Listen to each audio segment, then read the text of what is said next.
जय माता दी मेरे प्यारे दोस्तों, स्वागत है आपका हमारे चैनल में गुरु से मार्गदर्शन में।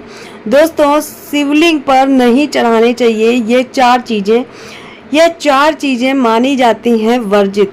अगर आपने शिवलिंग पर ये चीजें चढ़ा दी तो आपका जो भाग्य है बहुत ज़्यादा खराब हो सकता है, आपकी किस्मत बहुत ज़्यादा बदतर हो सकती है, क्योंकि सावन आने वाला है और शिवलिंग पर इन चार चीज़ों को आपको भूल कर भी नहीं चढ़ाना है। वह चार चीज़ें कौन सी है तो आप बहुत ध्यान से सुनिएगा, क्योंकि इन चार चीज़ों को अगर आपने शिवलिंग पर चढ़ा दिया तो आपका भाग्य रूठ सकता है, आपकी किस्मत बहुत ज़्यादा खराब हो सकती है। तो दोस्तों, इस वीडियो को इसकी बिल्कुल नहीं करिएगा, फुल वॉच करिएगा, क्योंकि आपको यह पता लग सके कि शिवलिंग पर हमें क्या चीज़ें नहीं चढ़ानी चाहिए। जैसे कि आप जानते होंगे कि सावन शुरू होने वाले हैं, बस कुछ दिन ही शेष रह गए हैं, तो जल्द सावन महीना की शुरुआत होने वाली है। इस दौरान आने वाले प्रत्येक सोमवार को भोलेनाथ जी की पूजा की जाती है और बहुत ज़्यादा विधि विधान से की जाती है। दोस्तों, प्रत्येक सोमवार को भोलेनाथ की पूजा करिए। सावन में महादेव की विधि अनुसार पूजा अर्चना करने से मनचाहा परिणामों की प्राप्ति भी होती है। दोस्तों, साथ ही जीवन में सुख समृद्धि बनी रहती है। इस साल 22 जुलाई को दिन सोमवार जैसे कि सावन की शुरुआत होने वाली है, ऐसे में पहला सोमवार सभी के लिए बेहद खास होने वाला है। इस दिन जो व्रत रखता है उनके लिए भी बहुत ज़्यादा खास है। दोस्तों, व्रत रखने का भी एक विधान होता है। हर साल की तरह इस बार भी सावन माह शुभ योगों से भरा हुआ है। इस दौरान महादेव को प्रसन्न करने के लिए भारत में कांवड़ यात्रा भी निकाली जाती है। यह यात्रा भोलेनाथ के भक्तों के लिए बहुत ज़्यादा खास होती है। वहीं सावन सोमवार व्रत सुहागन महिलाओं के लिए भी बहुत ज़्यादा शुभ परिणामों से भरा हुआ होता है। मान्यता यह है कि इस उपवास को रखने से वैवाहिक जीवन में खुशहाली बनी रहती है। इस दौरान शिवलिंग का अभिषेक बहुत ज़्यादा किया जाता है और पूरे भारत में बहुत जोर शोर से सावन का जो उत्सव है वो मनाया जाता है। हर सोमवार को शिवलिंग पर अभिषेक किया जाता है, जिससे हमारे जीवन में जो भी समस्याएं हैं वो दूर हो जाए और मनचाहा आपको परिणाम मिल सके। तो दोस्तों, मान्यता यह है कि उपवास रखने से वैवाहिक जीवन में खुशहाली भी आती है और शिवलिंग का अभिषेक करना बहुत अच्छा होता है, क्योंकि इसके बिना महादेव की पूजा जो है अर्चना उनकी अधूरी रहती है। लेकिन शिवलिंग पर कभी भी यह चार चीज़ें नहीं चढ़ानी चाहिए, जैसे कि हमने आपको शुरुआत में बताया है। तो शिवलिंग पर आपको क्या नहीं चढ़ाना चाहिए, बहुत ध्यान से सुनिएगा। अगर आप चाहते हैं भोले बाबा का आशीर्वाद पाना तो उन्हें भूल कर भी शिवलिंग पर यह चार चीज़ों को आप बिल्कुल ना चढ़ाइएगा। दोस्तों, भोले बाबा नाराज हो जाते हैं इन चीज़ों को चढ़ाने से। तो दोस्तों, पहली चीज है तुलसी की पत्तियां। दोस्तों, हिंदू धर्म में तुलसी को बहुत ज़्यादा प्रिय और बेहद पवित्र माना गया है, क्योंकि इसमें माँ लक्ष्मी का वास होता है। मान्यता यह है कि शिवलिंग की पूजा करते समय उस पर कभी भी तुलसी की पत्तियां नहीं चढ़ानी चाहिए। कहा जाता है कि भगवान शिव ने तुलसी के पति का वध किया था, इसलिए उन्होंने भगवान शिव को अपनी देवीय गुणों वाले पत्तों से वंचित कर दिया था।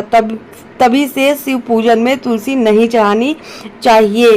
तो दोस्तों, आपको पता चल गया होगा कि भगवान शिव ने तुलसी के पति का वध किया था, इसलिए उन्होंने भगवान शिव को अपने देवी गुणों वाले पत्तों से वंचित कर दिया है। तभी से शिव पूजा में तुलसी नहीं चढ़ाई जाती है। तो पहली चीज़ तो ये कि आप जब भी पूजा करें तो शिवलिंग पर तुलसी की पत्ती बिल्कुल भी ना चढ़ाएं।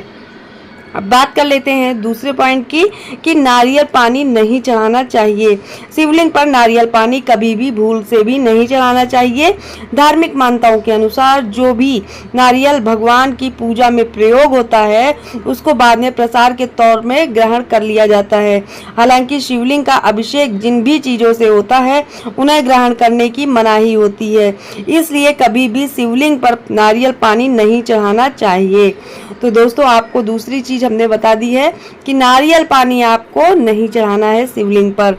अब बात कर लेते हैं केतकी का फूल, आपको वो भी बिल्कुल नहीं चढ़ाना है। सावन में महादेव की पूजा करने का बहुत ज़्यादा विधान होता है।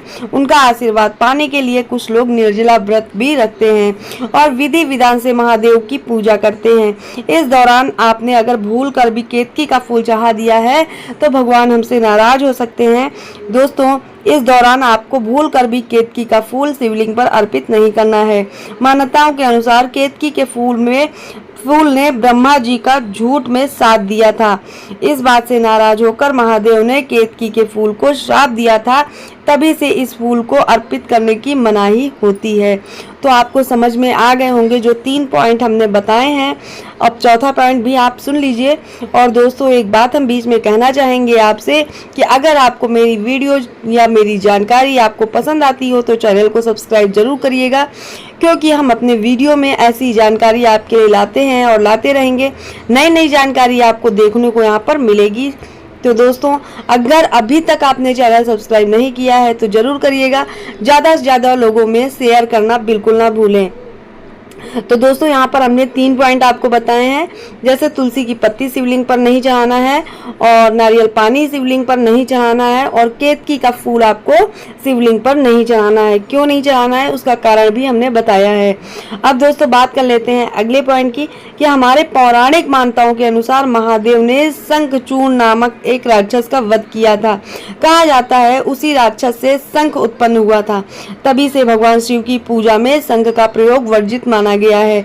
यही नहीं, भोलेनाथ को शंख जल अर्पण भी नहीं किया जाता है। जो शंख का जल होता है वो अर्पण भी नहीं किया जाता है। तो दोस्तों, इस तरह से हमने आपको 4 चीजें ऐसी बताई हैं जो कि आपको भूल कर भी शिवलिंग पर नहीं चढ़ाना है। दोस्तों, जैसे कि सावन आ रहा है, सावन महीने में लोग तरह तरह के उपाय करते हैं, व्रत रखते हैं, विधि विधान से पूजा अर्चना करते हैं। लेकिन आप बहुत अच्छे से विधि विधान से पूजा अर्चना करिए, व्रत भी रखिए, लेकिन भूल कर भी उन्हें 4 चीजें बिल्कुल ना चढ़ाएं, वरना उनके आशीर्वाद से आप वंचित रह जाएंगे। उल्टा प्रभु आपसे नाराज हो जाएंगे और आपको बहुत ज्यादा मुसीबतों का सामना झेलना पड़ सकता है।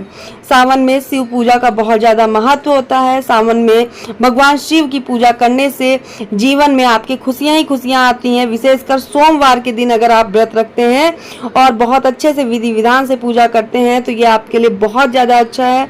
सुहागन महिलाओं के लिए ये व्रत बहुत ज़्यादा शुभ माना गया है। दोस्तों, इस सावन महीने में कांवड़ यात्रा का विशेष महत्व होता है। भक्तगण दूर दूर से पवित्र जल लाकर शिवलिंग पर चढ़ाते हैं।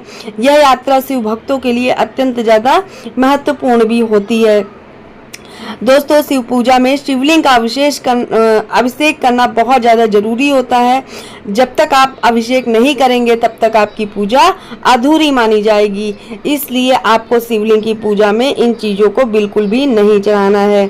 तो दोस्तों, शंख और शंख का जल मैंने बताया है कि मानता है कि एक राक्षस से उत्पन्न हुआ था जिसका वध शिव जी ने किया था। एक राक्षस था, उसका वध शिव जी ने किया था, इसलिए शिव पूजा में शंख का प्रयोग कभी नहीं करना चाहिए। शंख एक राक्षस का नाम था। तो दोस्तों, आपको समझ में आ गई होगी।